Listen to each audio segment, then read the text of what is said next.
All right, this morning what we're going to talk about is relational leadership. And if you have been to these before, there's a particular format that we do for this.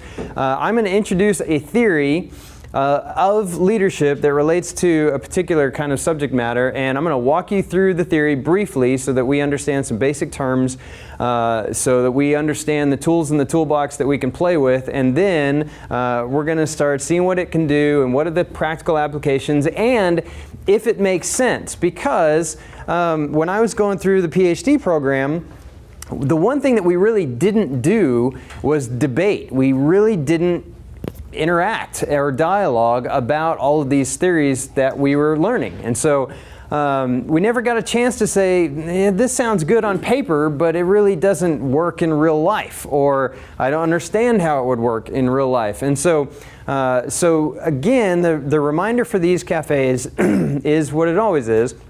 First, think critically. I am not standing up here saying that this is a theory that you should embrace wholeheartedly. I'm not saying that everything that comes out on these slides is going to apply directly to you. And so constantly be running it through a filter for you in your context. And we have a bunch of different contexts. And we have church context and hospital context and nonprofit context. So think critically about what we're doing here, and then also take something with you. Build your capacity. There will be something as we go along that will apply directly to your context and how you are developing yourself as a leader and how you might develop others as leaders, and that will come into play specifically here in a little bit. So think critically, build capacity. We're going to start with this topic of descriptive leadership. Now, the theory that I'm going to explain to you does two things. It describes leadership and it prescribes leadership, which makes it kind of an anomaly in leadership theory world. Most of it just describe. This is how we figured out what leadership looks like. We started watching leaders, we started watching their subordinates or their followers, and we said, okay, we'll connect the dots there and we will build a theory about it. This one does that first and then says, well, actually, we can help leaders connect those dots and lead in a particular way, and that's where the relational leadership comes in. So, descriptive leadership first. Here's a baseline definition for leadership. This comes out of one of the leadership textbooks on the bottom of your notes if you grabbed one of those. But this is probably my favorite definition of leadership. There are thousands of definitions of leadership, and only in a PhD class do you ever debate those because it gets really, really wonky. But this is the definition of leadership that I tend to run to. It says the process of influencing others to understand and agree about what needs to be done and how to do it, and the process of facilitating individual and collective efforts to accomplish shared objectives. Now, there's a lot of pieces to that. We can pull it apart, but I want you to look at the picture above the definition here real quick. What does this communicate to you about leadership? Now, the person who designed this just said, yeah, that's what leadership looks like. He's making, or she is making, a couple of assumptions. What does leadership look like for them based on this graphic? That you have everybody's attention. Yeah, that you have, not only that, but you are the center of everyone's attention, right? Not just that you have it, but that the world literally revolves around you as the leader. Yeah. What else? What else? It's top down. It's top down. That's right. Yeah, the leader is elevated above everybody else. Yeah, anything else that you see about this diagram? First of all, you have everybody's attention in top down. We're going in a particular direction of a specific kind of leadership here. Clear distinction between types. Yeah, leader and follower. Absolutely. There's a distance between those two. Anything else about this? And this is just for fun. This doesn't have anything to do with the theory, really, except for the person who made this diagram took pains to make concentric circles of followers. Right.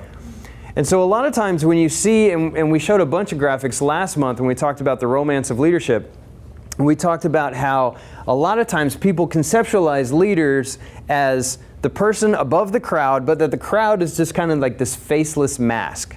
And so we have this crowd mentality and then the leader mentality, and this diagram still kind of lends itself to the crowd a little bit, but takes pains to put people in different concentric circles. That will definitely come into play as we continue talking about this. Now, the theory we're going to talk about today is called leader-member exchange theory, but you're going to hear me say LMX a lot.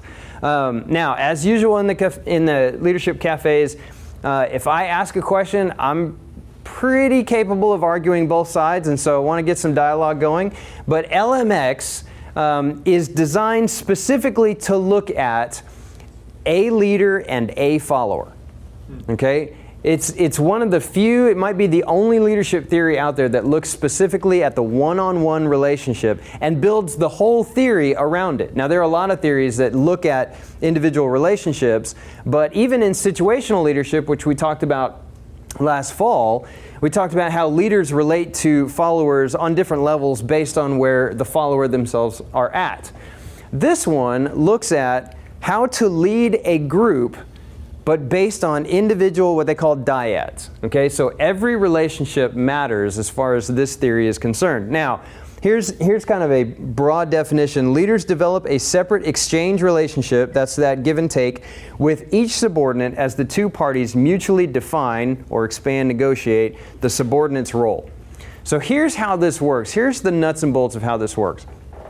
The theorists look at a leader and the relationship that leader has with a follower, and assumes and brings to it that there is room to expand the formal way that subordinate was brought onto the team or the organization. So if you hire, let's just say, a receptionist, here are the things that I'm asking the receptionist to do. I answer the phone, here's some other administrative things, and that is the job as it is defined. Now, this theory says yes, but if that employee, if that subordinate shows some initiative or some desire to get involved in more and more things, and the leader reciprocates that interest in having them get involved in more and more things, then that employee or that subordinate is going to start acting in a way and working in a way that is beyond that kind of formal relationship. Does that make sense? So they're going to exceed their job description. And as employees show that initiative and as other employees don't show that initiative, now you have the leader relating to each subordinate on a different level based on the relationship that they have.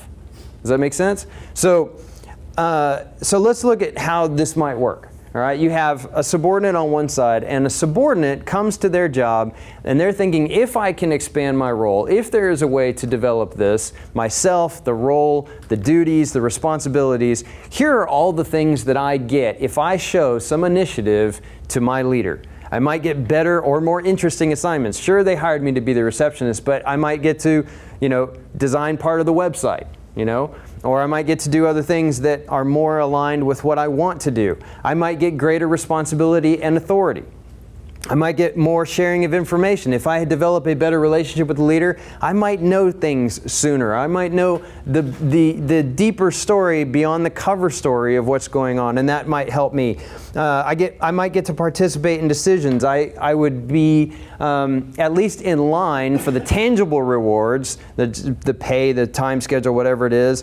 As you develop a relationship with the leader, that comes with some personal support, and maybe even if the leader takes an interest in my career, they might help me facilitate that career development. Okay, now, those are all the things that they get. Those are the benefits. What does it cost the employee? What are the keys to unlock those doors? First of all, they have to work harder than the norm. The employee has to say, well, I understand these are my duties, but now I have to go above and beyond that in order to facilitate this relationship with my leader or my supervisor. I have to be committed to the objectives, not the objectives that the employee considers to be important, right? He's doing this or she's doing this to unlock the relationship with the supervisor. And so what does the supervisor consider to be really important? Demonstrate loyalty and demonstrate a capacity, not just a willingness, but a capacity and a competence to take on more work. So that's the employee side of things, or the member side of things, the member of the team side of things. Now, what does it look like on the leader side of things? Well, the leader, if you have a subordinate that comes with that amount of initiative and desire to expand their role, then they get some things from that relationship as well. Committed subordinates that demonstrate initiative are gold in organizations, and it doesn't even matter what kind of organization. If you have employees that come ready to show initiative and ready to go above and beyond, that's really useful. If you have employees that demonstrate some competence, and that's kind of always the underlying foundation for this, the employee has to be competent in order to follow through on the initiative. But if you do that, you have to spend less time overseeing what they're doing and move on to other leadership tasks. Research has shown that when employees and employers develop this kind of relationship, employees stay in those environments longer. There's less employee turnover. The ability to share work from the leader's perspective, you can hand off more things as they demonstrate a competency to take it on. And it doesn't directly impact the creativity of your team members, but actually research has shown that when people feel nurtured, they are more creative. When they are limited to the duties and there isn't a whole lot of personal interaction, that actually stifles creativity. And so a leader benefits all of these things. Now, it also costs the leader something.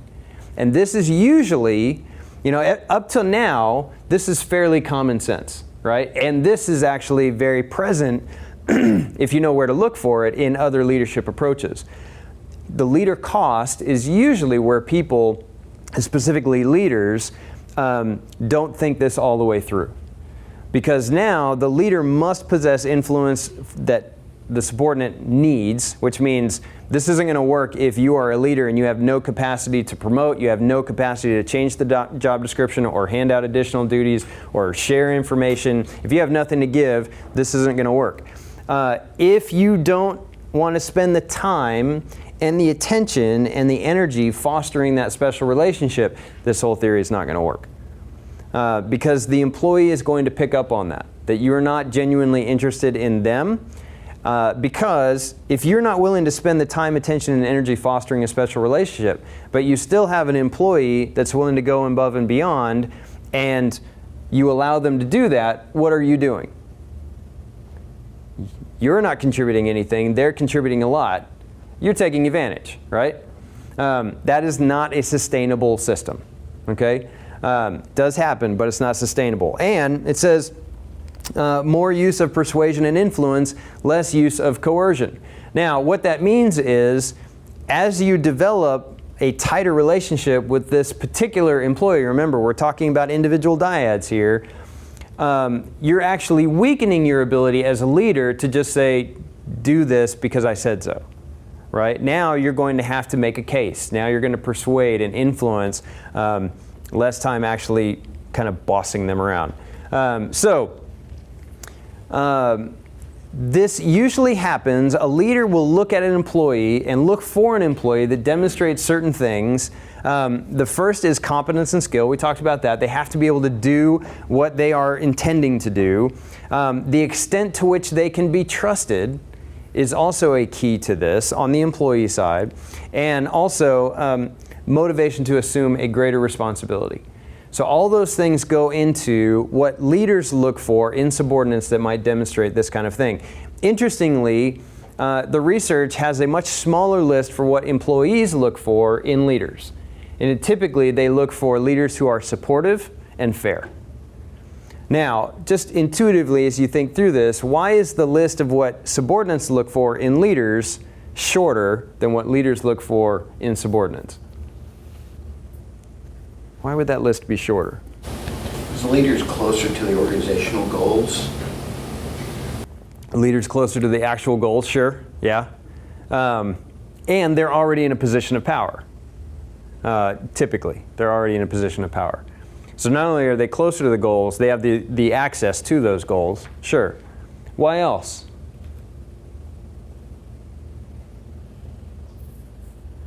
It's pretty much just means to an end, right? The boss has to be supportive and fair, but doesn't have to be a whole lot of other things in order to not just give access to the goals, But remember, tangible benefits isn't the only thing that employees in these kind of dyads are looking for. Okay? In fact, it's usually not the uppermost thing that they're looking for. They're looking for someone to treat them in a special way. Okay? To show a demonstrated concern, an individual concern. And this is starting to sound like other leadership theories that we've talked about in the past. So let's look at how this usually works. This is standard, if you've been to one of these before, you know it's a lot of circles, squares and lines. So leaders and followers, okay? And there could be 100 followers in that box. This is what standard leadership looks like. When you introduce the LMX environment, now you're looking at a one-on-one relationship. Now, what you might be thinking is, I have more than one direct report, okay? If you lead a team of people, then it looks like this. The leader, remains the same, and each relationship is now studied by themselves, in isolation. Now, what does this actually look like when it starts fleshing out in reality? What do you notice about the diagram up here? You have 3 different relationships. One closer and others distant. Yeah. So what do you think, if one is closer and one is more distant, and one is kind of average, how does that actually play out in reality? If you have a distant relationship, what does that look like? What does that look like if you're the leader and the subordinate and you have a pretty distant relationship? You don't spend as much time with them, sure. You're going to have a shorter list, like you were saying, you're going to have a shorter list of things you're looking for from the leader. Yeah, and actually, that's exactly right, in that you have a much more formal relationship. Okay, the further apart, because you have some relationship, right? You hired this person to do something. But when someone comes to their job saying, okay, I know my duties, I know my responsibilities, I'm punching in, punching out, and I'm done here. Is that necessarily a bad thing? Gotta keep the lights on. Yeah, you got to keep the lights on, got to pay the bills.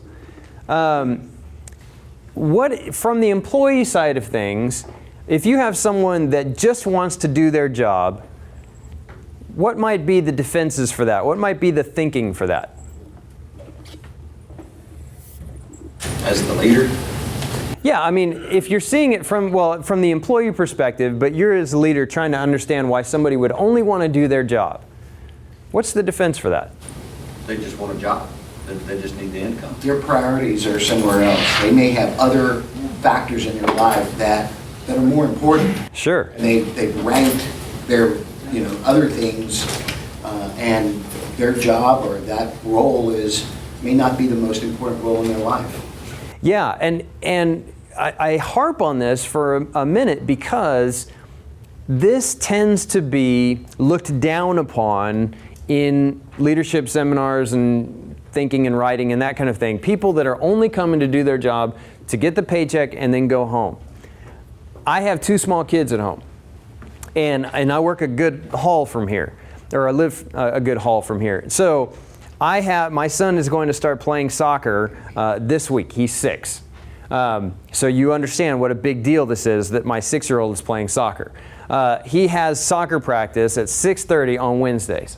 Okay, we close shop here at 4:30.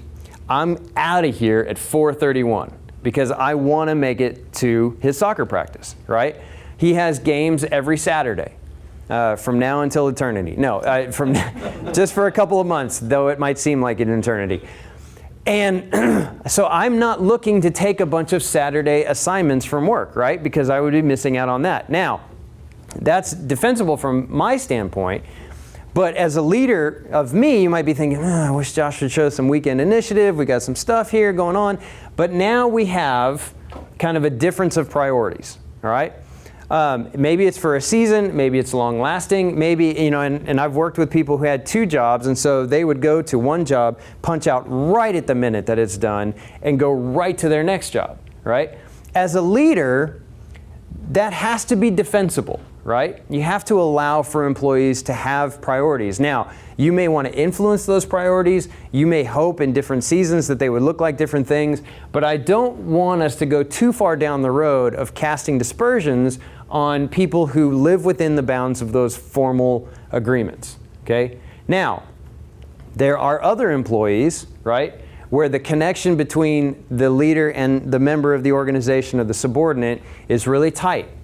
These are the workers that show a lot of competence, a lot of initiative, a lot of willingness to stay late, come early, work weekends, whatever it is, take on additional duties, learn new skills, do these things. And as the member continues to demonstrate that willingness and that competence, and the leader continues to give over those kind of things, now we have a tightening of that relationship. So functionally in the workplace now, you have all these different dyads existing within the same team environment.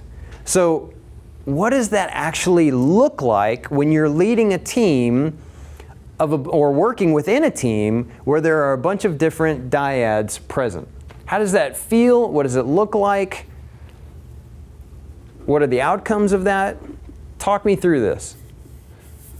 What does it look like? Have any of you ever worked in an environment that looked like this? Yes. Yeah, virtually everybody has. Whether you would have ever thought to draw the lines and circles about it, you know. So walk me through that. What does it look like? What does it feel like to work in an environment like this, whether you're the leader or the... Well, from a leader, you're going to rank your subordinates. Okay. Subordinates are ranked because of those types of relationships. Especially in environments where you have slots that come open for promotion, there's 3 slots and you have 5 team members. Well, okay, we're going to promote only a certain number of them. So yeah, there's an inherent ranking system there too. Sure. Now, is a leader more likely to pick the middle column employee for that promotion or the right column employee for that promotion? All right. Yeah. Yeah, research would say the leader's more likely to pick the employee on the right, the one with the closer relationship. But what else? What are the other applications of this? Yes, sir. I would want to affirm this man for distance because some people have really become aware of what their skill set is, what their calling is, and they need to be told it's good to do best what you're called to do and not push the Peter principle. Sure. Yeah. Right. And that what you were just describing, and if a certain task is needed, the leader really should look at the attributes of the subordinate, because sometimes the one that has the longest relationship or the most distant relationship has the attributes to do that, and that's what a leader needs to recognize. Yeah, I mean, sometimes there are organizational realities built into this where someone is hired to do their job and they're excellent at that job. You know, you have a graphic artist on staff and they are the best graphic artist in the world. You don't want them saying, you know what, I'd also like to dabble in accounting, right? And we're good here. You know, like we're gonna hire that out. Thanks for showing up though. You know, so there are probably more subtle ways to expand that person's abilities and competencies and job description. And there may be informal ways of doing that. But yeah, this isn't to negate, I mean, you hired this person to do something in the first place, right? They didn't just like sneak in the door. So it's okay to be that employee in the middle. And going back to those of you that have worked in environments like this, are there any misgivings between employees from one column to the next? You're shaking your head. You know, that without great communication skills, there's going to be contention between the members. There's going to be contention and competing, you know, for the leaders' relational time. So you said without really clear communication, how would you kind of lean into the communication about that? Well, you'd have to get all those members into the room at the same time so that they're all hearing the same thing at the same time, and at least have the opportunity to hear firsthand, rather than meeting with each one individually and then each one coming away with their own interpretation as to this is what the leader wants. Sure. Yeah, I mean, because if you're not careful, if you chase this long enough, and it turns into a dysfunctional environment, it turns into a cliquish environment, right? In fact, the literature and the research supports this and actually calls the employees in the middle column the out group and the employees on the right column the in group. And so you have, and you know, this is coming at leadership fairly objectively, which means they don't have particular employees in mind, but you definitely have a culture where you have certain employees that are the in group and other employees that are the out group. Now, when you say it like that, it starts to sound like a junior high lunchroom, you know, and you got the cool kids table and the not cool kids table. But we've all worked in environments like this where there are different distances between leader and followers. So how do we as leaders not let it get to junior high cafeteria range, but also acknowledge that this is reality in most teams and organizations? So where's the healthy balance there? We're going to talk about that in just a second. So kind of stick a pin in that. The theory itself has several strengths and weaknesses, and one of them is both a strength and a weakness.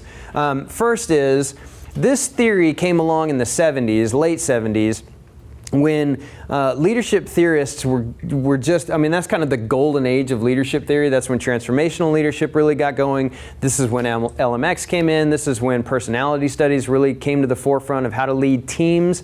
This is when organizational effectiveness really got going. So everybody's coming to leadership theory in the late 70s. The dyad focus is unique. That's obviously a strength. Now, we get to, it's pretty, I mean, I gave you most of what you would need to know about the theory itself, and it didn't take that long. So it's not very exhaustive. It's not complete. It has no reference, no acceptance at all for any kind of context, situational variables, any of that. So why do I put that in both a strength and the weakness column? That it's not a very complete theory. Anybody want to make a case? Or disagree with me. Say it's only a strength or it's only a weakness. I mean, that would give you the ability to contextualize it. If it's, you know, sometimes theories are so rigid, and then when you try to apply it to your thing, it doesn't fit. So it gives a lot of context and a lot of opportunity, and which means without those bumpers, you can run into some real problems. And that would, well, I would see it as both as a strength and weakness. It's without clear things, people are thinking they're applying the theory correctly and they're creating dysfunction. They don't realize that it happened. Yeah, absolutely. I mean, just think about the disasters that would ensue if I said, okay, if you want to build a tighter relationship with your subordinates, A, B, C, and D, those are the things that you need to do. If you take that back to your workplace or your team and you try A and it doesn't work, for one thing, you're not going B, C, and D, right? But also you're like, well, this theory is junk because A didn't work. Even if you got all the way through the alphabet, you might think, well, it kind of works, kind of doesn't. But nobody in this theory is telling you how to build a closer relationship with your subordinates. Now, that can also be frustrating, right? Because you're like, no, but wait, obviously I came here to learn about this. I need help in this, and you're offering me advice of you should do it. You know, that's like throwing somebody in a pool who can't swim and say, you should swim. You know, well, okay, maybe we can do a little bit better than that. And that's really why this kind of ends up in both strengths and weakness column. For people who don't want a lot of specific context, it's great. For people who want some context at all, it's not great. The other thing that the theorists consider a strength about this is that it reminds leaders of their biases, which means every leader, because they're human, is going to gravitate towards certain people and gravitate away from other people. Okay, so there's a lot of personality dynamics that come into play here. And what you were talking about earlier, Cliff, about the necessity of communication is there are going to be times where you as a leader have to make sure that everybody gets treated somewhat equally, allowing for the fact that you're going to be a closer friend with certain people than with others. Yeah, go ahead. I think I would push back a little bit on where it says elevates unfairness, possibly discrimination. I think as a leader, we have the responsibility, we have to communicate that we're not going to treat everybody equally.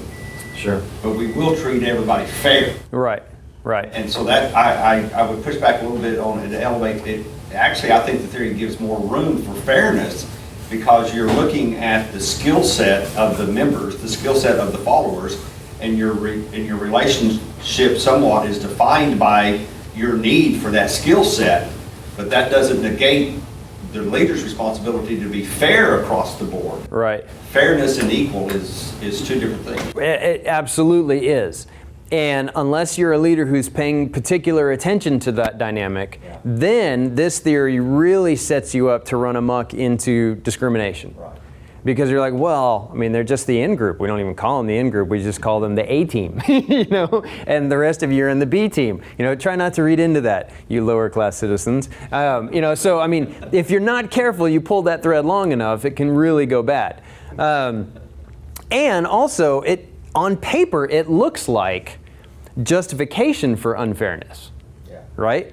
And actually, justification for inequality. And so it sets up a pretty rich dialogue about what is the difference, right? That's the Jimmy Johnson quote. I don't treat everybody the same, but I treat everybody fair.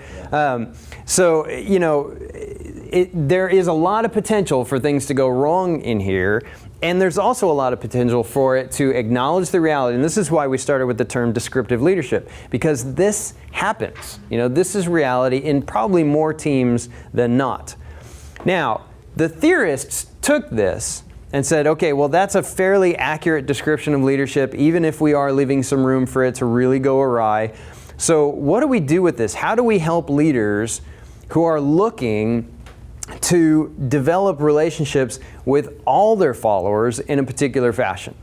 And so this is where it turns into prescriptive leadership, and this is where we introduce the term leader making. Now, I didn't use that in any of the advertising for this because leader making sounds like something that you can, you know, program into somebody, and I don't think it's that simple, but you'll see where we're going with this in just a second. Now, this diagram, if you've been to Leadership Cafe, if you were here when we talked about transformational leadership, you have seen this diagram.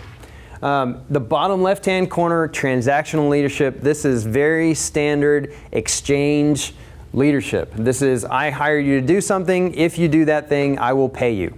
You know, I will give you the days off that you know, have agreed to. You know, everything is set forward in stone. As long as you do what I want, then I will do what you want. Okay? Very contractual, easy, and very easy to understand what's going to come about. Right? And this is tinkered all the time. And actually in leadership literature, sometimes transactional leadership is looked down on, even though it's very standard. Right? Now, the theorists came along and they said, well, transformational leadership is this idea of getting followers to do more, to be more, to develop themselves for the good of themselves and for the organization so that we can all achieve a little bit more. And it's not manipulative, it is actual development, it's actual caring. And so how do leaders, and this is, again, this is the leader and the followers, the group. So how does that actually look? And what they came up with were 4 factors, or depending on who you ask, sometimes there's 5, sometimes there's 3. But basically, if you add to your leadership repertoire the idea of idealized influence, which means setting goals and reminding people of the ideal, if you inspire your subordinates and your followers to some degree, that might motivate them. If you intellectually stimulate them, you give them something to really sink their teeth into and think through and be part of the decisions, and you show individualized consideration, those are transformational elements. You throw those into the mix, you add those to transactional elements, and you get performance beyond expectations. Standard transformational leadership. Now, when we look at LMX and how it lines up with this, the transactional leadership is what they call low LMX, low quality member exchange, because there's no real relationship there. The relationship you have is the one that's in the contract on paper. Again, it's not bad, it's just not what they call high quality LMX, which is all of these other things. If you start looking at transformational leadership and you look at what it takes to build high quality exchanges between leaders and members, you start to get a couple of these elements. Now, you don't specifically, the research doesn't support at all these 2 elements over on the left. Now, if you were here when we talked about charisma, these are the elements that lend themselves to charismatic leadership.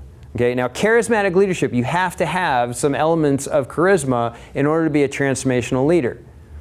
But in LMX, you don't. Now, that's good news. Why? Why is that good news? You don't need charisma to pull off high-quality leader-member exchanges.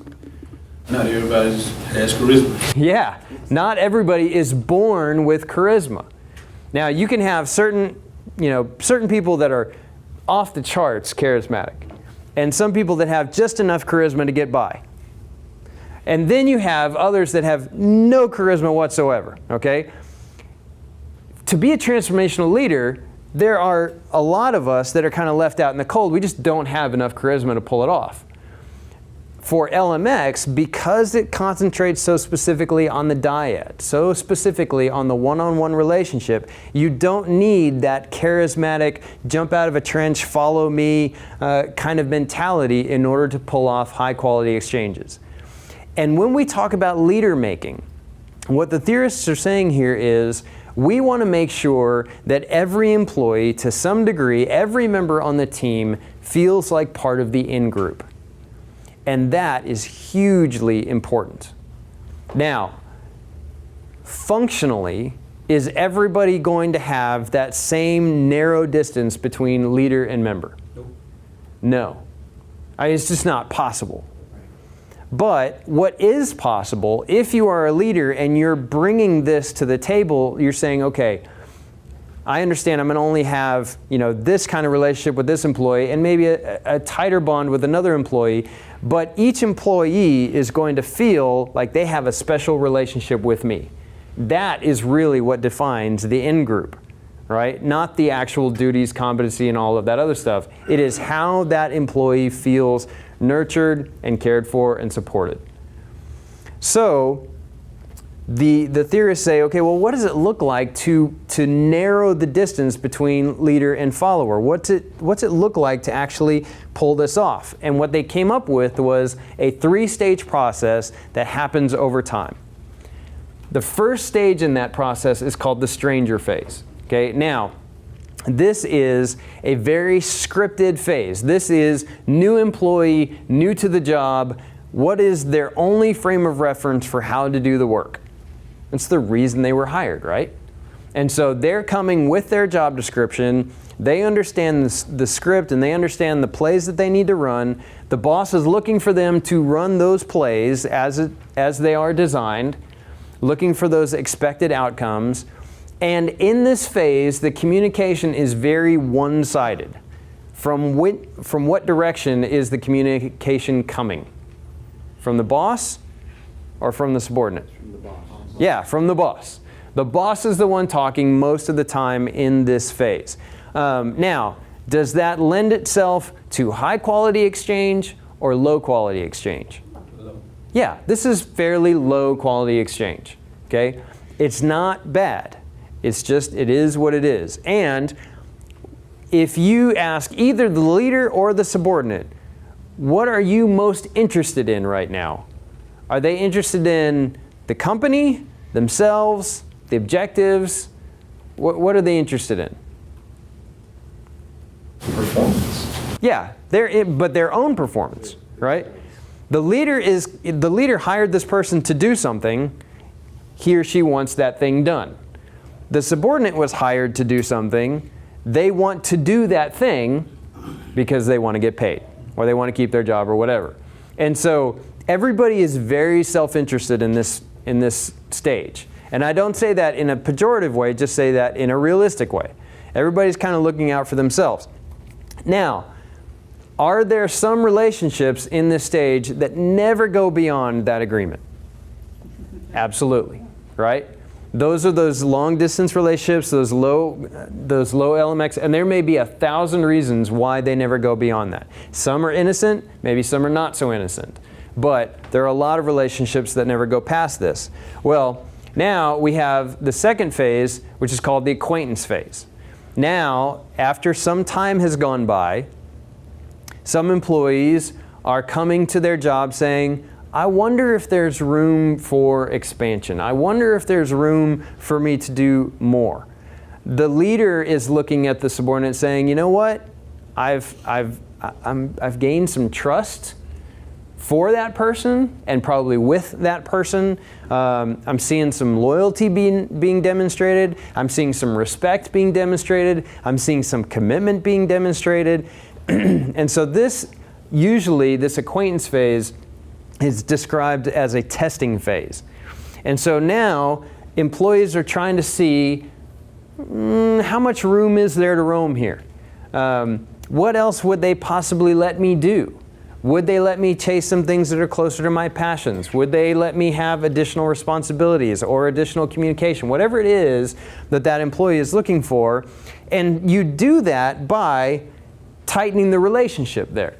And so now you start to see you're not just moving past the how was your weekend, how was the weather, that surface conversation. Now you're starting to say, how's your family? Tell me again how old your kids are. You know, there are some more relational elements being built in here. And as that relationship gets better, there starts to be some exploration within the work environment. And so the theorists say this isn't low quality exchange, this is probably medium quality exchange.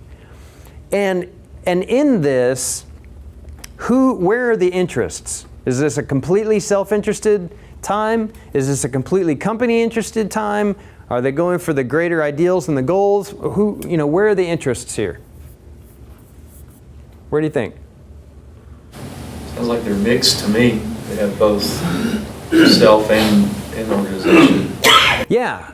Now remember, this is built on a relationship. So the fact that interests are mixed here means I still want to get paid. I still want to do the things that they hired me to do. But now I've gotten to know the leader a little bit. I've started to develop an affinity for the leader a little bit. And so now I kind of want to do some more things that the leader is interested in doing, or maybe that the company is interested in doing. You see this a lot in the nonprofit world where, let's say it's a very cause-oriented nonprofit, let's just clean water. And so someone comes and they say, well, I signed on to be the receptionist at a nonprofit. In this phase, now they're starting to think, I work for a nonprofit that provides clean water. So I still do my job, I still have those things that I got to do, but you can start to see, because relationship and because affinity, things are starting to move to a deeper level. Now you have the third phase, which means after time, this is called the partnership stage. And interest in this is very group-oriented, okay? Which means the team as a whole, the causes that the team is interested in, the causes that the leader is interested in, this is where identities start to merge a little bit. And when we talked about transformational leadership, we talked about the fact that employees in really transformational environments start to adopt the identity of the team and the cause and the organization as part of their own identity, which makes it easier to go to work earlier or stay late or give a little bit of extra effort. Or you have employees starting to be really good walking billboards for the places that they work because they really like the place that they work and they really like the people that they work with. This is what you start to see in the partnership phase. But again, this is a one-on-one focus here that we're looking at. And so as the leader starts to develop a pretty tight-knit relationship here, now you start to see a lot of negotiations here because they've tested each other and they found out that there's some room there. So the leader sees some competence and some loyalty and some development potential. The employee starts to see maybe access to information or benefits or whatever it is. And this relationship now starts to kind of feed on itself in a positive reinforcement loop. Okay? Start to see a lot of kind of the snowball effect of a good friendship that you would see in any other facet of your life, right? So communication in this is not at all one-sided. Now it's very reciprocal. Now you have a lot of high-quality exchanges between the leader and the member. This is where the circle and the square, the leader and the member, are very tight-knit, okay? And again, the focus of this is making sure that every employee that the distance is minimized, maybe not completely eliminated, but that the distance is minimized and everybody feels like they're a part of the in-group.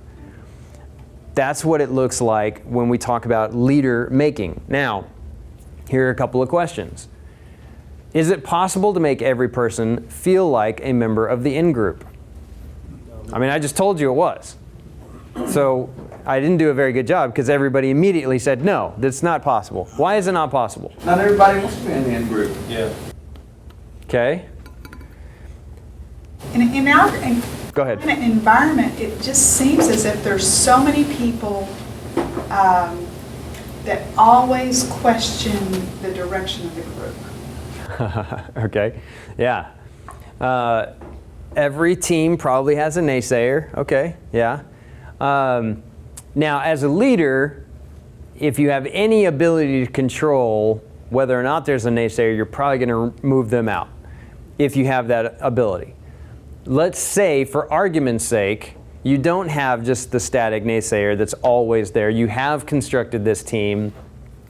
You were very quick to say some people don't want to be part of the in-group. Yes. How are you defining in-group? Well,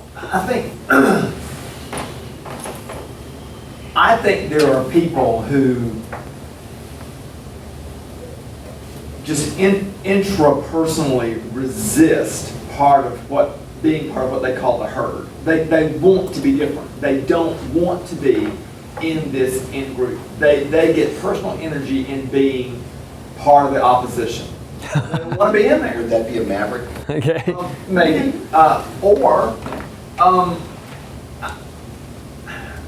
I think there are people who they see the responsibilities as well as the benefits, but they see the responsibilities of being in the in-group and they don't want that. Yeah. And so I may want that for them, but they don't want that. And Sure. I just think so. I don't think it's really possible. Okay. Yeah. I think you can also factor in situations, because depending upon the situation, and as the situations change with the organization, people who feel like they're in the in-group, all of a sudden, they're not going to, they're going to go away from where the groups go. Okay. So we definitely have kind of both hitting on this kind of maverick ideal. Do you have something else? I think it also depends on people's perception. You can do everything that you can do to make everybody feel that way, but the way somebody's perceiving the way you may be treating someone, or the way that, because of stuff within themselves, how they receive what you say or don't receive it through their own filter, they may be people who it's just hard to ever make them feel like part of the in-group. Yeah, that's absolutely true. You may have people who self-select out of the in-group and are bitter about their own self-selection, right? You're like, well, you treat them differently. Yeah, but they do different stuff, and so there's going to be a high price as far as communication to pay for that.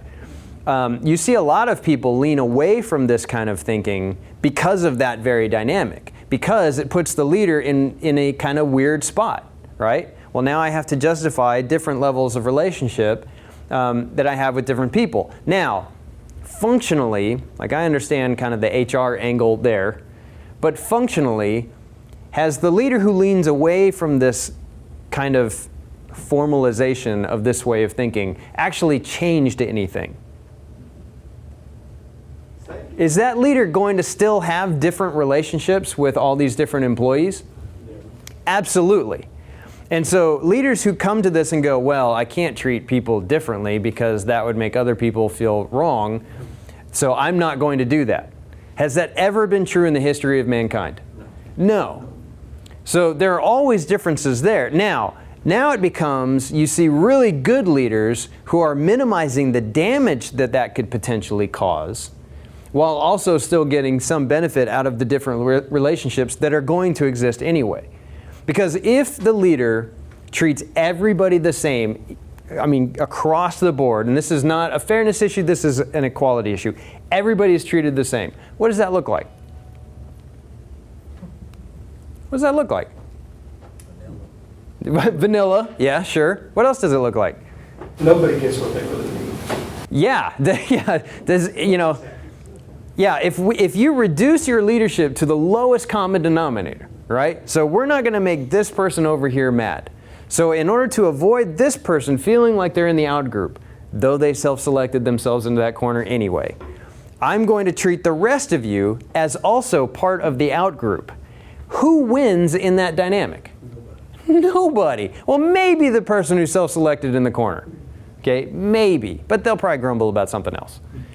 And so now you have designed with intention, trying to be the inside of a computer. Right? Everybody is treated on a purely transactional level if you carry that out far enough. So, I'm sorry, what?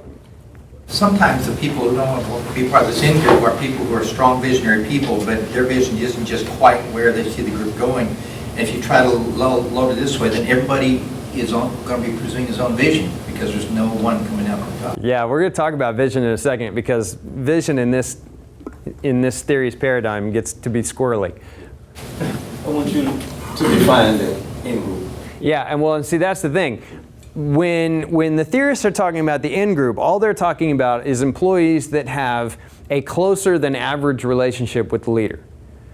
Now, that could be because they are doing more work and sharing more duties and expanding their role. It could be that they have a closer personal relationship with the leader. Because remember, in leader making, the goal of leader making is to have everybody feel like they're part of the in-group, which means you're actually putting more emphasis on individualized concern and supportive behaviors and less on kind of task and work expansion kind of behaviors.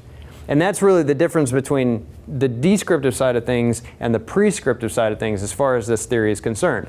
And so I push back only a little bit to say, yes, there are certainly people that want to self-select themselves into the corner.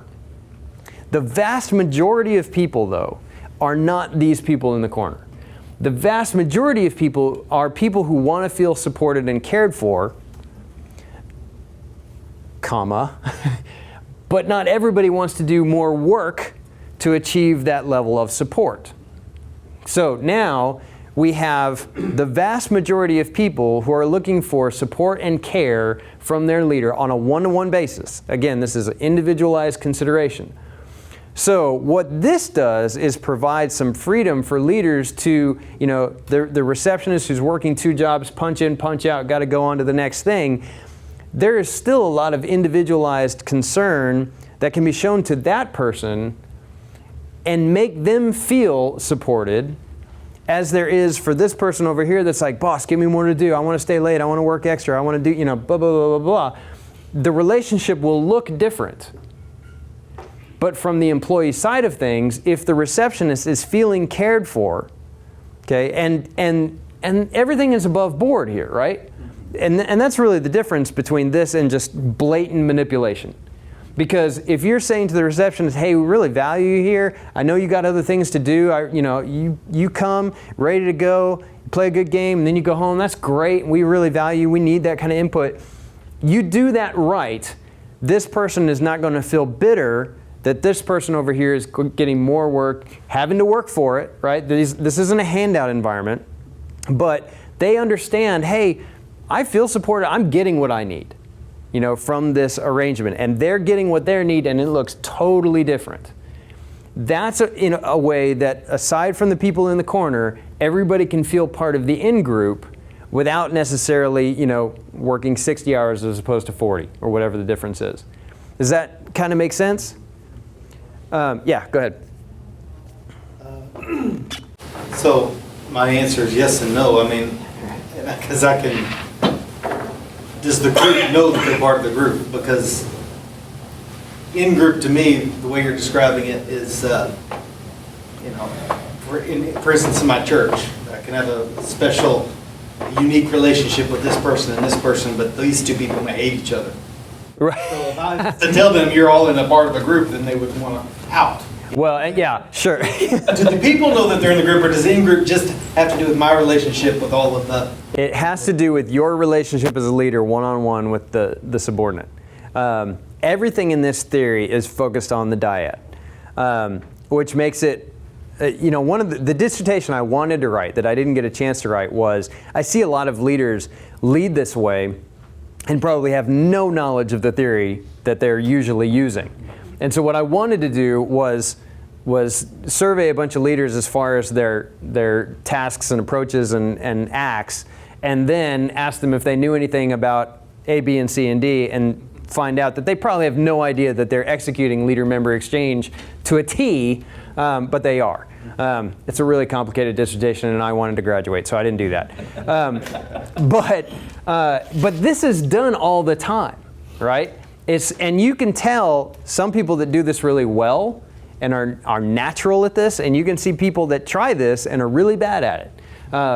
And so we're going to talk about that in a second. I'm going to throw a different question up here, and this is going to lead directly into a vision conversation and some other things. So you've got the brunt of the theory now. You've got most of what you need as far as that's concerned. Now we're going to talk about some different applications for that in our normal leadership activities. The first one is this. This question, leader-making research suggests it can lead to a network of partnerships throughout an organization. Is this just a prelude to factions? If you have a bunch of dyads that are very close, is this a prelude to factions? Is this good leadership? Some of you are thinking a prelude to factions is good leadership. So, what does this actually look like? Is this promoting cliques? Is this good leadership? What does it look like? I would first throw out, it probably depends on the size of the organization. How so? Depends on the size of the organization. I mean, if you're only, what, 12 or... Oh, if you got an 8 are in the in-group, then okay, yeah. It's pretty clear us and them at that point. Sure, okay, all right. Okay. But I would think if it's a broader group, it may be a good prelude to good leadership if you're trying to section out some things. Okay. I can see that. I can see that. Sure. If you're dependent upon only this model, then yes, it will build silos and fractions, cliques. But you can't, if you're having to lead multiple people, you've still got to have a leadership style where you get everybody in the same room to talk about vision casting and goal setting and everybody's on the same page. Those individual relationships are still important, but that cannot be your sole means of leadership. Yeah, and so let's talk about this idea of vision casting, because this has come up several times. What does vision casting look like? Now, vision casting is one of these things that every leader has to do to some degree. It doesn't matter what theory you talk about, they're always going to harp on vision. This is the buzzword, this is the be-all, end-all of leadership. And if you only attend like one leadership conference, you walk out thinking, I got to cast vision. And, which can be a train wreck if that's all you ever hear as a leader. So within the context of what we're talking about here, what does vision casting look like? Where does the vision come from? Because remember, we're talking about a bunch of individual dyads here. We're not talking about a guy on a stage addressing kind of the faceless mass of the crowd. So how does this happen? Remember, we've all worked in organizations where these dyads are present. So what does it look like? The vision has to have a piece of hope for the future, because if your vision is that we're all terrible and we disintegrate because it's all bad, people are just going to be arguing and fussing with one another. Right, yeah. A piece of hope for the future. Okay. Yeah, if your vision doesn't have some hope, that's just depressing. Okay, yeah. It might be a clear and distinct vision, and it might be very compelling. It also would probably be really depressing. Okay. I think as a leader, the leader has to be thought of by all the subordinates as one of them, and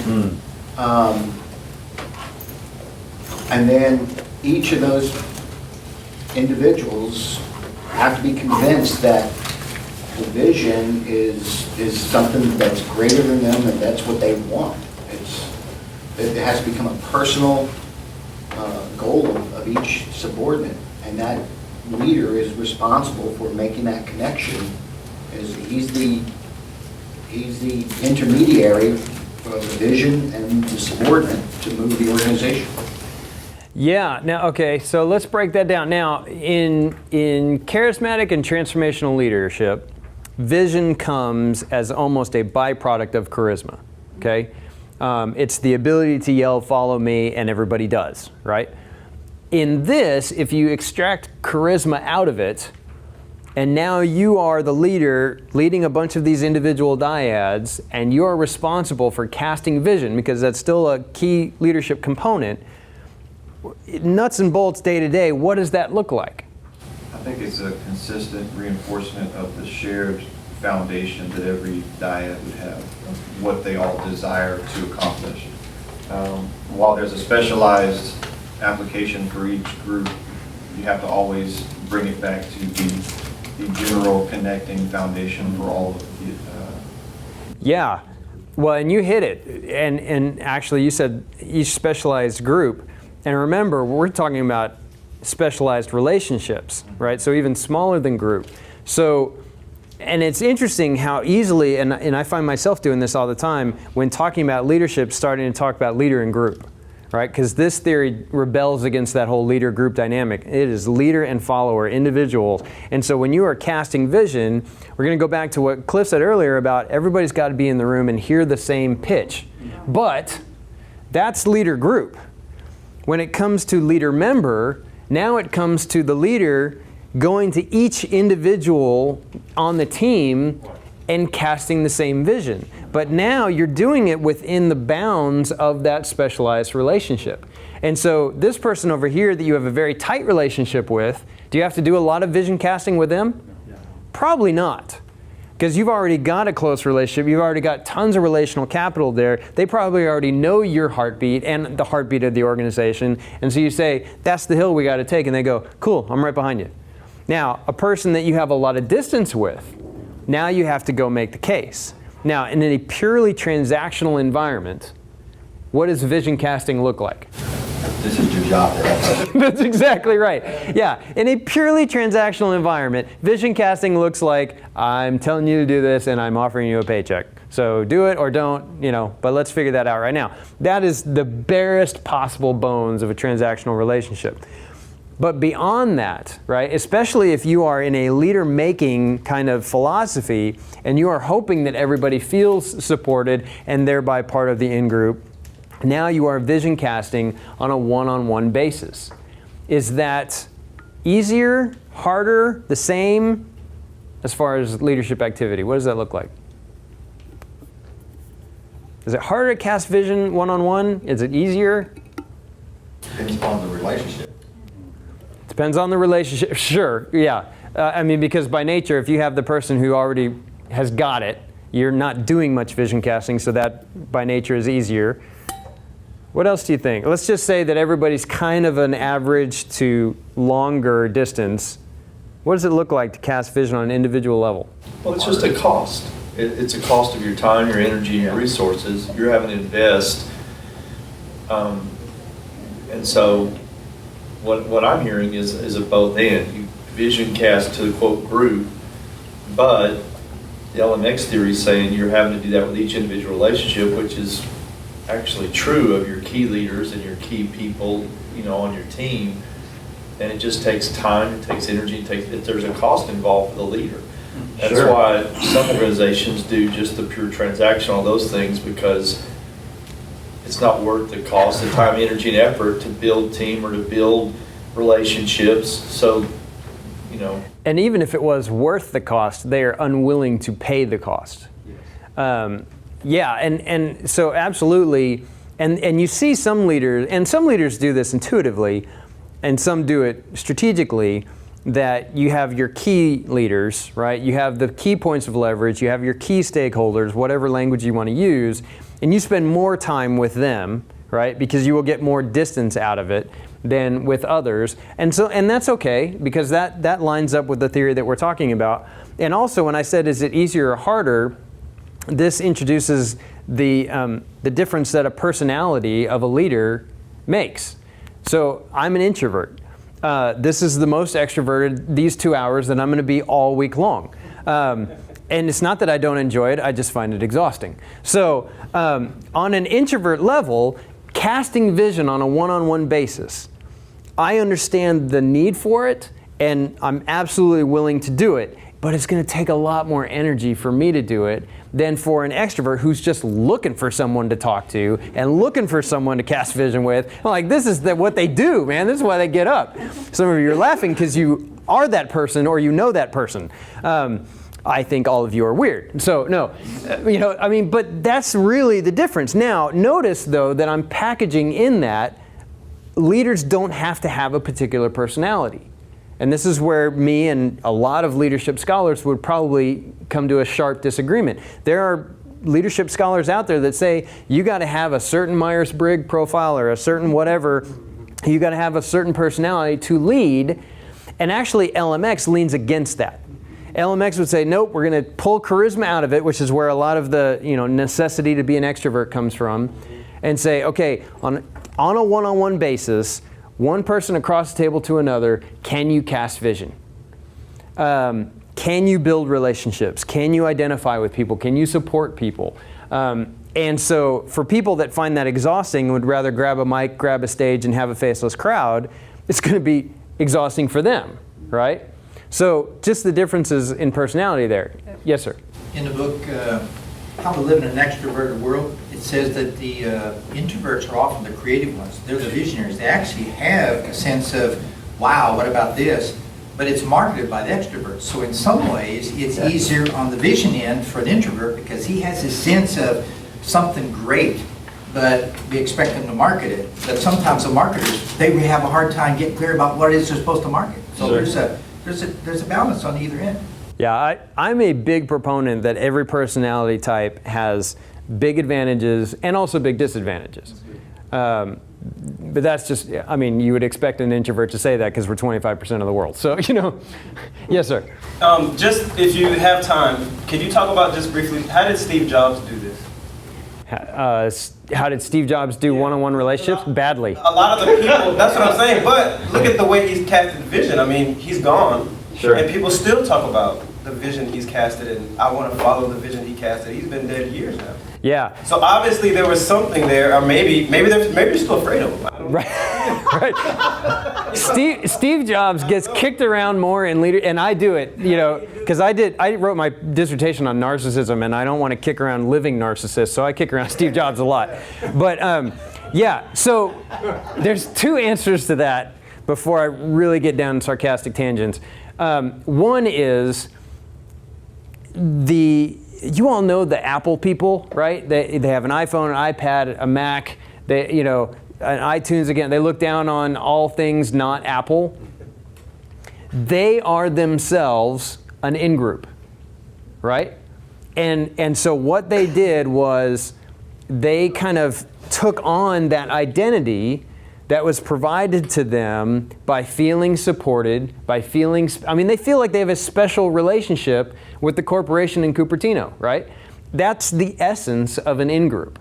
And so on the one hand, Steve Jobs did this extraordinarily well by creating this culture where people feel like part of the in-group. Now, if you look at Steve Jobs on an interpersonal level, he was terrible at this. People hated working for that maniac. And yet, and Steve Wozniak has a lot of interesting things to say about working with Jobs for a long period of time. But if you look at just the wreckage of interpersonal relationships that Steve left in his wake, most of that came from his narcissistic tendencies and not from what would be considered his in-group leader-making mentality. And some, there are certain personality types that get along really well with that narcissistic wreckage making. So there's a small part of that. But for the most part, there's an in-group side of things and an interpersonal side of things. So a pure LMX theorist would look at Steve Jobs and go, no, this was a wreckage, because they're looking at individual dyads. When you add up the individual dyads to a larger assessment of in-group, out-group, it starts to color things a little bit differently. But that's just totally off the cuff, and probably wrong. I don't know. I'll check the tape later. So, yeah, yes, sir. I think it would behoove or benefit the leader in vision casting to know the different personality traits of their different members. Absolutely. How to go into individually cast a vision in such a way that the extrovert gets it, the introvert gets it, the ESTJ, the INTP. You know. Yeah. I think that's very beneficial.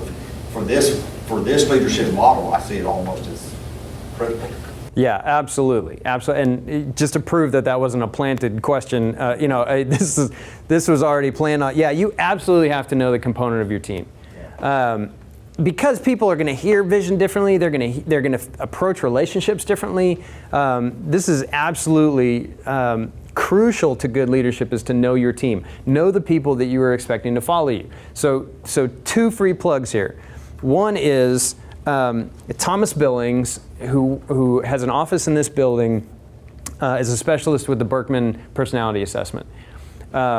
We use it at UBA. I've talked with countless others that have used it as far as looking at their team composition. It is both a personality assessment and a way of looking at how personalities are going to function within a team. So if you'd like a connection to Thomas, talk to me about that afterwards, and we can make that happen. And then the other one is Diane Kidd, who is an associate director here, does a great thing about knowing your team, and she comes at it from less of a personality inventory standpoint and more of a how do teams work together? What do these personality types represent? And so she does a real cool thing with shoes that has always made me laugh, because she's like, well, your personality type kind of lines up with this kind of shoe.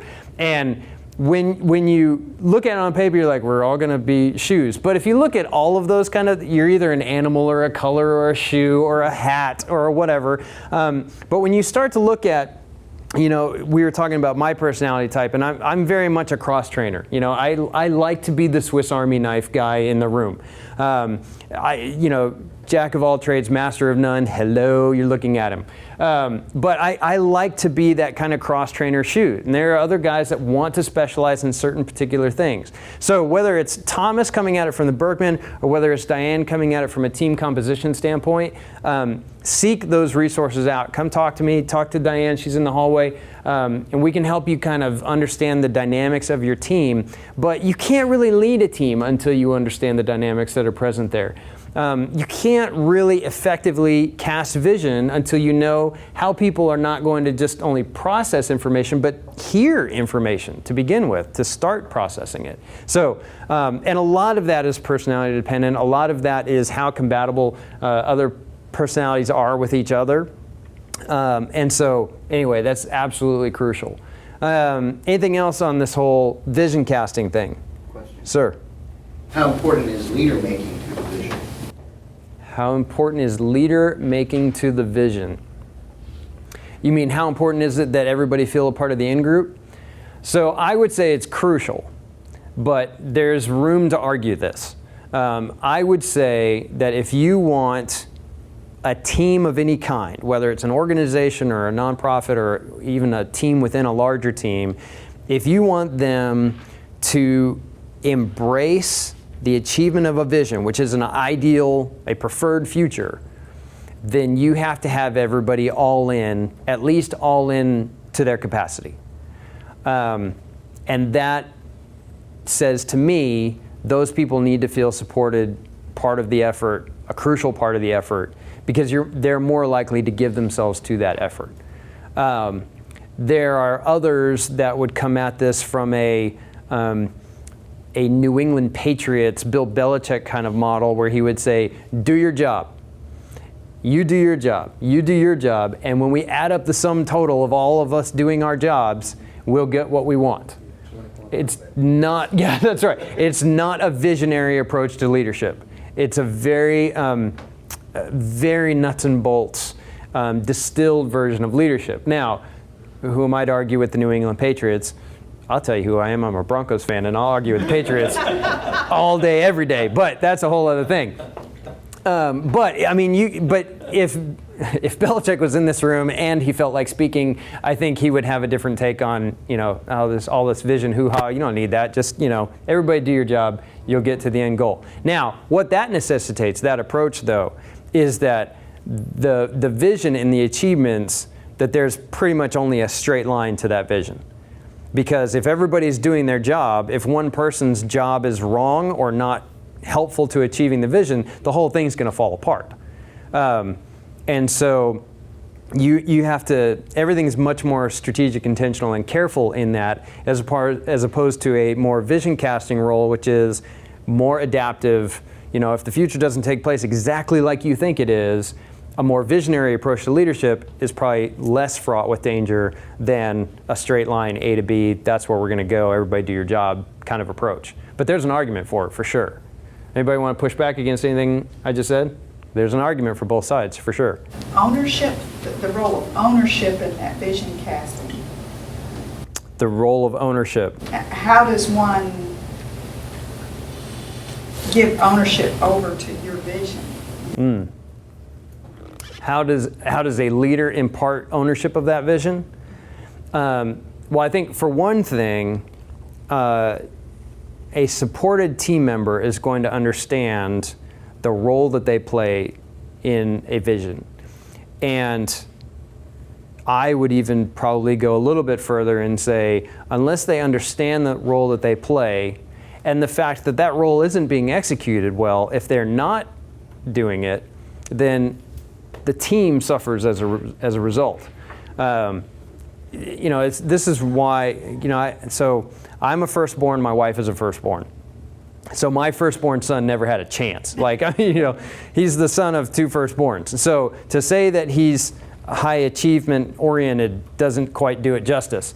But I really want him to play team sports at least a couple of times when he's early on. Why? Because he has a kind of personality that lends toward a maverick way of thinking, which is great in certain scenarios and terrible in others, right? At some point, you have to learn how to work and play with others, right? You have to learn how, even if you're, you know, a role on a soccer team is you have to do your job. There's a lot of places to roam out there, but you need the other 10 people on the field.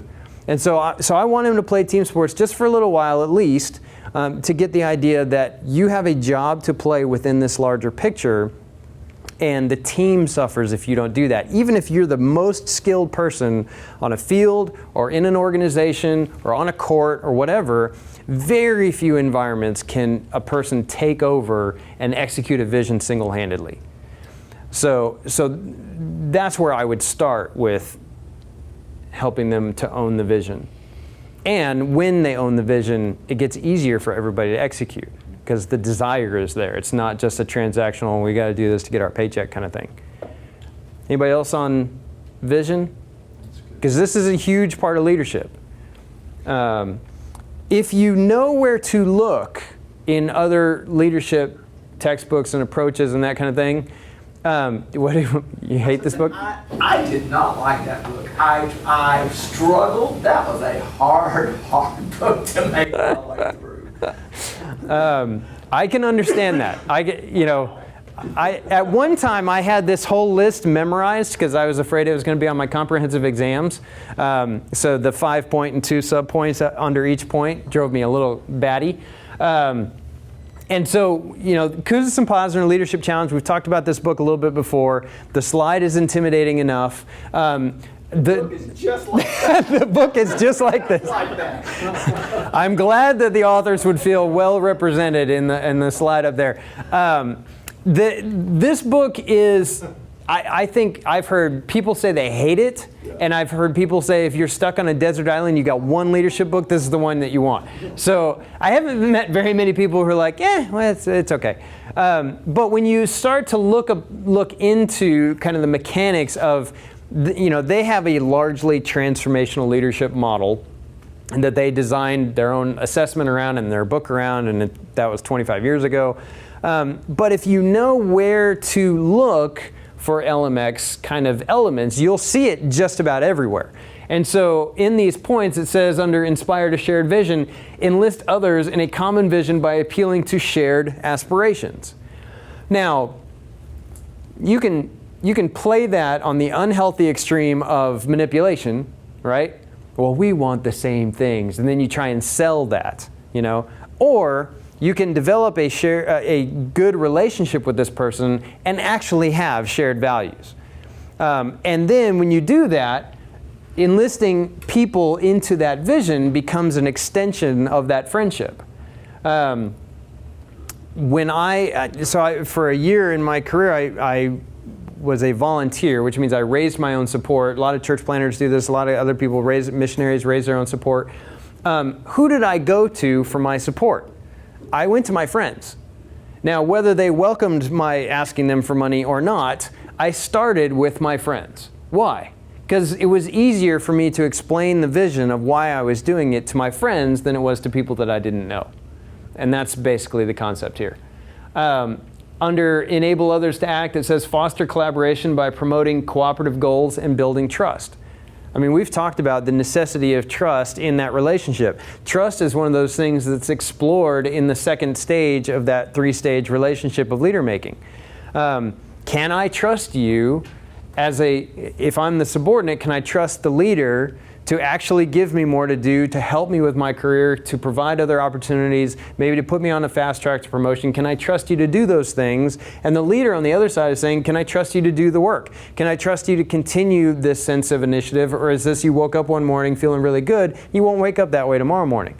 All of that is an exploration of trust.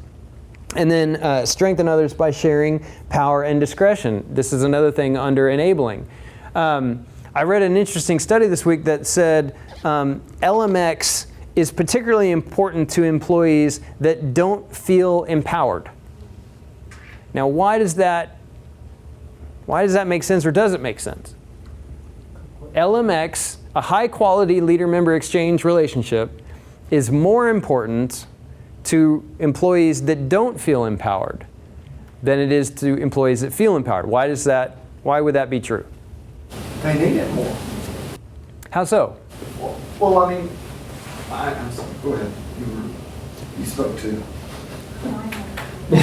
Why? Because a group member that doesn't feel empowered is going to need all the external support they can in order to gain the courage to act. A person that already feels pretty empowered, they feel a lot more innate autonomy, and they're willing to just, throw their ideas out there, and if it doesn't stick, well, okay, and I'm not all busted up by that.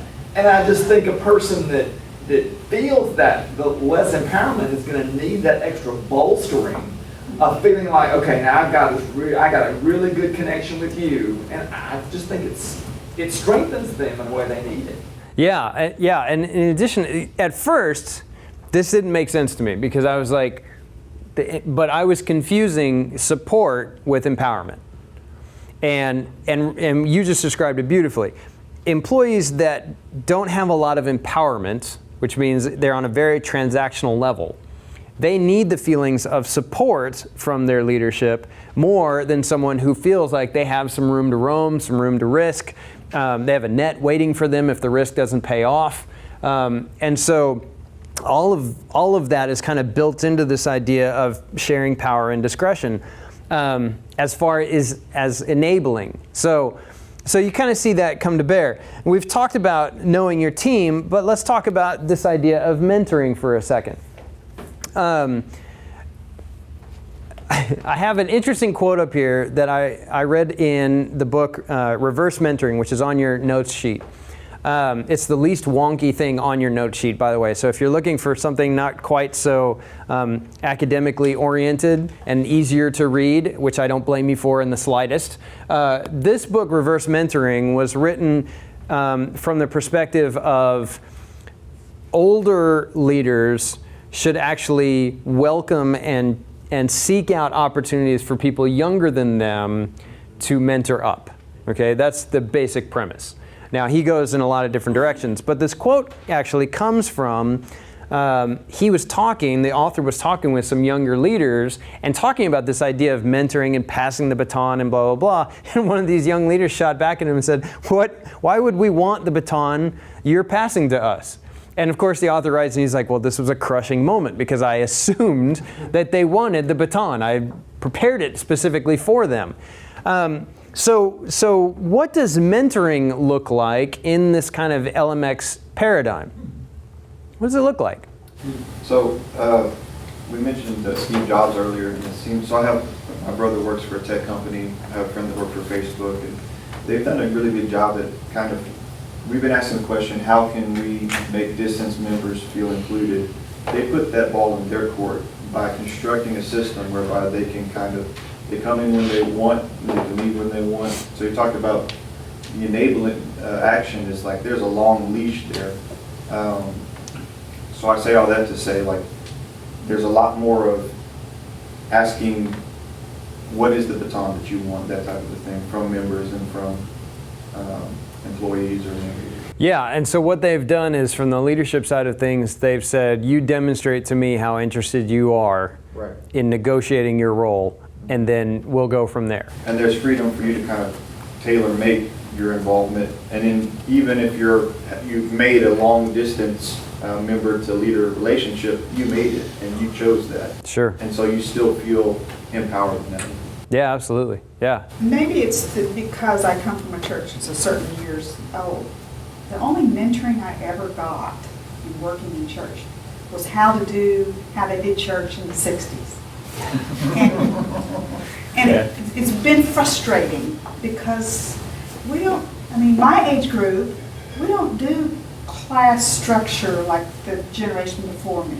The generation before me had president of the Sunday school class, and they had social chairman of the Sunday school class, and they have monthly meetings with a luncheon, and you don't do that. Yeah. And so the mentoring needs to be more effective for the future than what we used to do.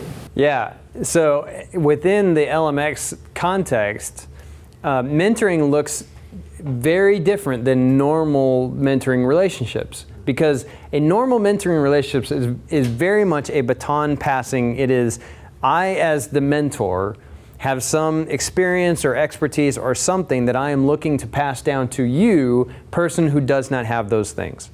So here is all of those things, and I'm handing it to you in a package. You will receive it.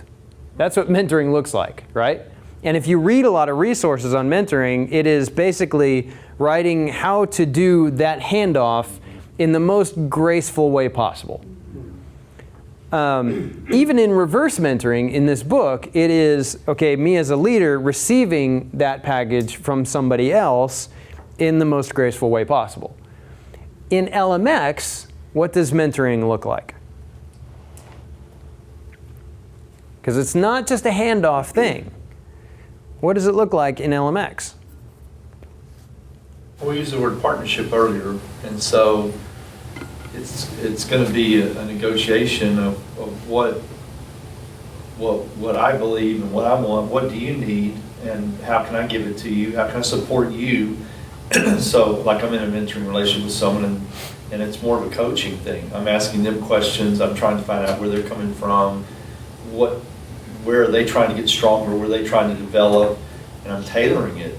I'm tailoring, all the while they're already saying I'm a part of the vision, I'm a part of what I want to do, and so as they become stronger, feel more supported, more encouraged, build their capacity.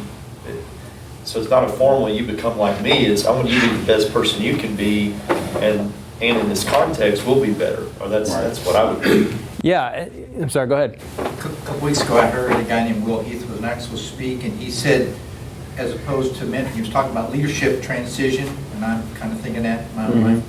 He preferred the picture of a flower bed where you're going to do a little bit of re-landscaping. There may be a primary tree here, but you're fixing to, how do you arrange things so that everything fits and works together and looks good? And that just seemed like a whole better system picture for me, and it's helpful. Yeah, I mean, in an LMX environment, what you just described, Jeff, is completely accurate. In an LMX environment, neither the mentor nor the mentee is in a static position. They're both moving, and they're both moving closer together. That's in an LMX environment. And so use the word negotiate, which we've said before. They're actually negotiating kind of the terms and the relationship as it continues to deepen and come closer together. And so I had a mentor my first year in ministry my mentor was the senior pastor of this church. And I went to him as a know-nothing 19-year-old intern and just said, can we go have lunch once a month? And he would take me to lunch. In fact, he always ordered soup, and I couldn't figure out why he was always ordering soup. I mean, the soup at Chili's is okay, but And it turns out that was the day he was fasting from solid foods. But it was the only day that he had to take me to lunch. And so the man ordered soup once a month because he was taking time to mentor me.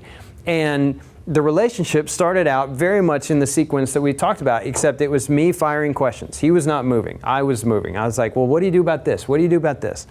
And then over time, I'm demonstrating some initiative, he's demonstrating some flexibility, and so we have a close relationship. Today, I would take a bullet for that man, because he took the time to pour into me. There was time that needed for that to develop, but I wouldn't feel that way if I was just coming to him like a vending machine, taking the nuggets of truth and then walking off, right? I'm not taking a bullet for a vending machine. So LMX puts all of this in a very particular light. And just real quick, so mentoring, and I've been both a mentor and a mentee for most of my professional career, for sure. There are some things that factor into this that make for a good mentoring kind of relationship. One is the health of the mentor, and sometimes this is neglected. And so you have someone going to someone who's in a dysfunctional place in their life, and then, as a vending machine, taking truths from that dysfunctional place, which is going to do what to the person being mentored? Put them in a dysfunctional place, right? Or cast dysfunction as the ideal, which is the same thing. So health of the mentor and choice for the mentee. I have been in and seen relationships where the mentor was choosing, right, the apprentice or however we're labeling this person. And most times that's not how it works in an optimal way. Sometimes it does.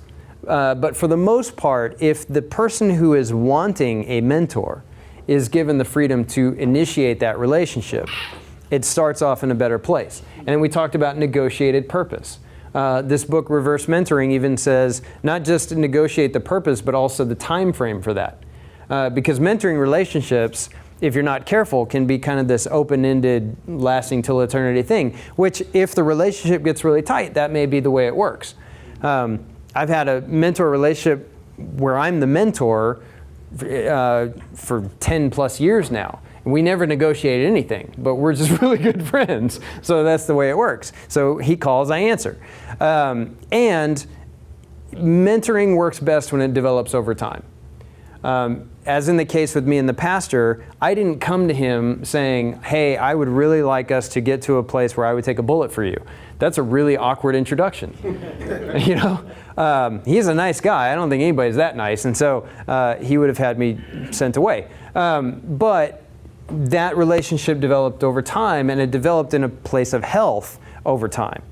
So a couple of building blocks there for mentoring if you're considering that. Here's a quote that has stuck with me from this book. I cannot call you mentor until I have called you friend. Now, let me ask you, is this true? Let me just put it in your court for a second. Is this true?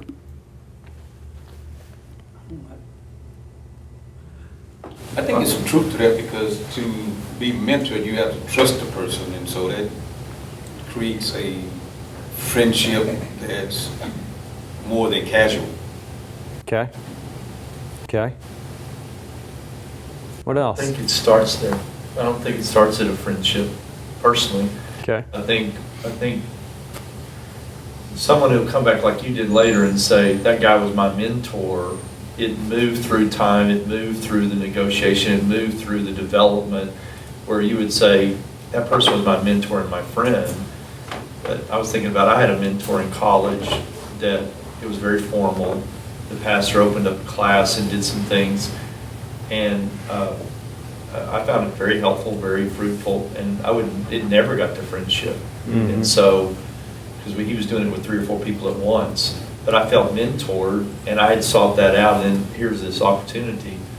So I think that's, most of the time when someone says, hey, this person's my mentor, it's moved to that friendship level, but in my case, it actually never did, but but I still felt mentored.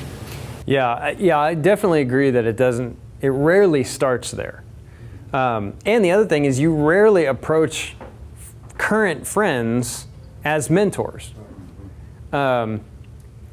Because friendship, you already perceive them as to be kind of an equal, and a mentor relationship usually starts at an unequal distribution there.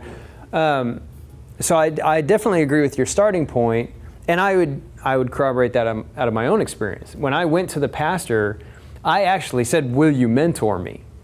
But I wasn't thinking, this deep-seated Karate Kid, Mr. Miyagi kind of relationship. I was just like, I'm really kind of looking for the vending machine experience here because I've never been in ministry and you have for a long time. It progressed to friendship.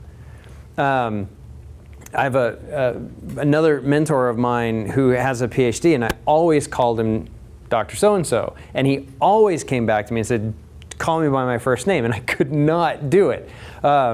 And it took me 12 years to start calling him by his first name. Now, some of that's my own personality quirks, and we'll make fun of that in a different time. But I agree with you, it doesn't start there. Can you ever be in a mentoring relationship that doesn't end in some level of friendship?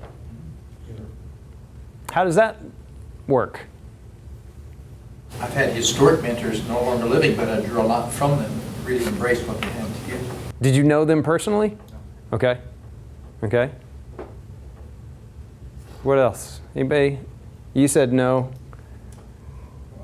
And it may just be more of a transactional type mentoring.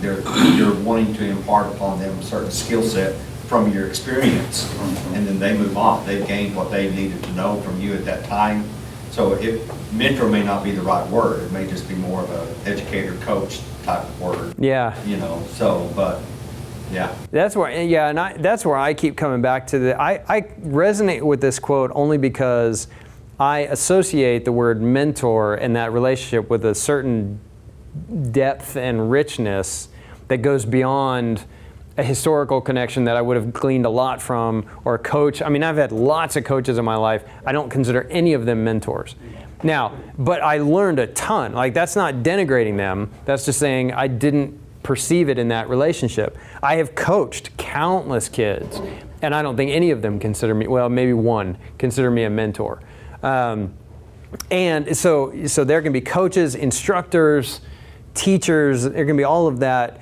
And so I resonate in the LMX approach to this word mentoring that there is a coming together of two different parties, specific to mentoring. But other people have different takes on that. Anything else on mentoring? Yes, sir. At the Pastor's Prayer Summit that we had, Steve Kaplan, the closing session, said transformation happens at the speed of relationships. I've never forgotten that. I'll carry that. Yeah, absolutely. Transformation happens at the speed of relationships, absolutely. So here's two questions then as we wrap up here in the last 10 minutes. Is developing a relationship so you get something from the other person really a relationship? Because LMX, right, at its barest form, starts with me wanting a relationship with you because it's good for me.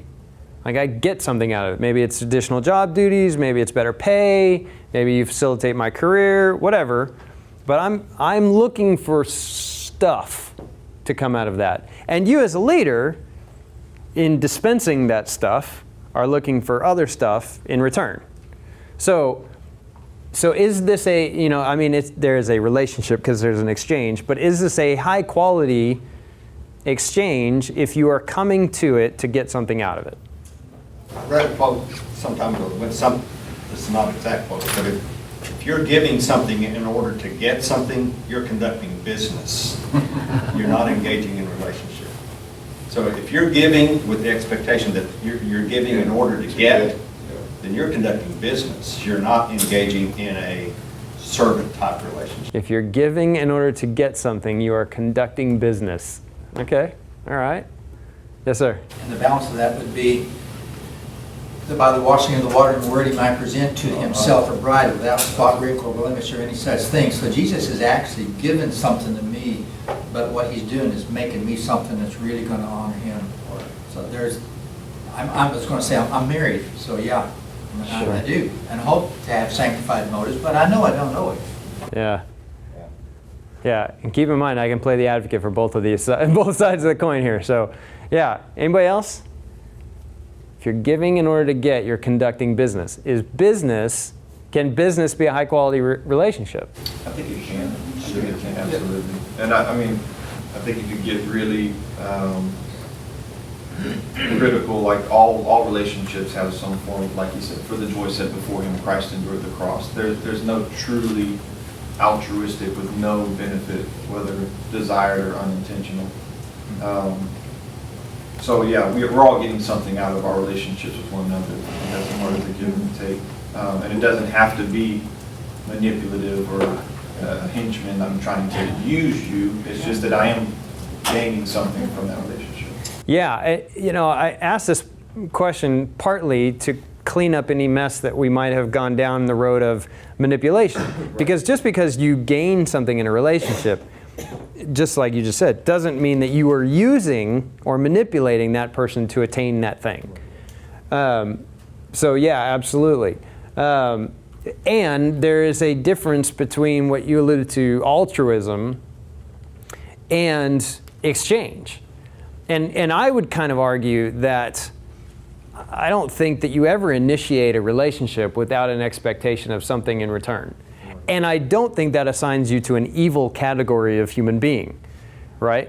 Now, you may be just so extroverted that you're starting relationships and being around people with no benefit to you at all, but then I would argue you're an extrovert and you need that for your own energy, so you're getting something. And then I'm back to me calling you weird because I'm an introvert. So yeah, I mean, I think this has, again, this theory lends itself to a potential train wreck, but doesn't start there, doesn't intend it to be there. Now, if we had contrasted LMX with narcissistic leadership, we would have gone down a completely different road. There's a reason that we stayed more to the transformation side of things than the narcissistic, charismatic side of things. Because in narcissistic and charismatic leadership, there is a very clear intent to move people, move the mass, the crowd, from A to B, and sometimes those are, that's done with noble intentions and sometimes disnoble, not noble intentions, whatever word that is. And so in this, we're focused on the dyad relationship there. So now, the last question, as usual, is what have you heard today? What has been helpful to you? What's the thought that you had? It doesn't have to be something I said. In fact, it's probably not. What is it that you're going to take back to your team or your environment that kind of changes the way that you do leadership? Well, I think you said some things that when you hear them, you say, oh, I agree with that, but they're kind of forced self-evaluation as a leader, which is those that have a low level of relationship or empowerment need more support. And by nature, we tend to invest in those who already have that close relationship. So just self-evaluation, looking at those who I should be putting more input into. And I would even go one step beyond that, which is to say, I think a lot of leaders have the tendency to invest in people that show the capacity for empowerment and exercising that empowerment, right? Because it is somewhat a counterintuitive proposal to invest leadership time and energy into transactional relationships. But just like Bob said, those are the people that tend to need that feeling of support most. So that counterintuitive leadership idea can actually pay big dividends in the end. What else? Yes, sir. This has been incredibly timely for me because I'm thinking kind of three tracks. One is looking at however much I've been able to manage to live this way myself. Two, I've got about a year and a month before I'm going to be passing the baton. So how much am I going to be able to solidify this as a healthy system? And number three, how am I going to find the guy that can step in and has the capacity to be that, so we don't have a train wreck like it's somebody who's a top-down, whatever. Sure, yeah. So it's been incredibly helpful. Yeah. It does force us a little bit to evaluate leaders and their ability to do interpersonal relationship development, which isn't a standard go-to leadership competency. Most leadership theories talk about moving a group from A to B and all the machinations of doing that. But yeah, definitely. Anybody else? Something you're taking away, something you're thinking, something you're wrestling with? Yes, sir. Yeah, I think you've helped me frame some more questions for more learning. Because I know what you've done in this series of cafes is to talk about different kinds of leadership, and this one has helped me leave thinking, well, you know, I'm understanding more about the leader-member exchange model versus the transformational model, and it's left me wanting to know more about the other. So I'm just trying to assess kind of what I am called to do right now and what are my propensities as a leader. And so you're just giving me some good questions for future learning. Cool. Excellent. Anybody else? It's good to know that introverts can develop leaders. We as introverts, thank you for saying that. Yeah. You don't have to be charismatic. You don't have to buy into the transformational model, the standard understood transformational model. It takes a dynamic, charismatic, well-spoken, high-level leader in order to develop leaders. And this model kind of puts that pause. Yeah, the LMX theorists, I'm convinced one of them was an introvert, because I think what they bring to it is you can get equivalent transformational results extracting the charisma out of things. And now there's a lot of argument about that, but I think that's one of kind of their unintended consequences, which is to say you can still get transformational results. You just don't have to be the guy jumping out of a trench saying, "Follow me." Yeah. I think for me, it's confirming of some intuitive learning that I've been doing with working with different generations in leadership, and to hear people of a certain generation say, "Well, that person doesn't care, they don't want to work, they don't want to do things," but they have different values or they have a different personality type, and anyway. You don't discover those until you've done this interaction, this exchange. You really don't find out what's motivating you, what are your priorities. Oh, well, that explains why you made the decision to do this or not do this. But when people are making meaning and just make an assumption out of a grid of this is the way it ought to be, it can cause tension, it can cause misunderstanding. And so that's this thing of exchange has helped me. Anyway, that was just affirming. I'm going, wow, because I'm trying to help other people understand where others are coming from, especially across the generations in my circle. Sure. Yeah. Anybody else? All right. Well, thank you for coming. Remember, the next one is April 11th. Hope to see you then.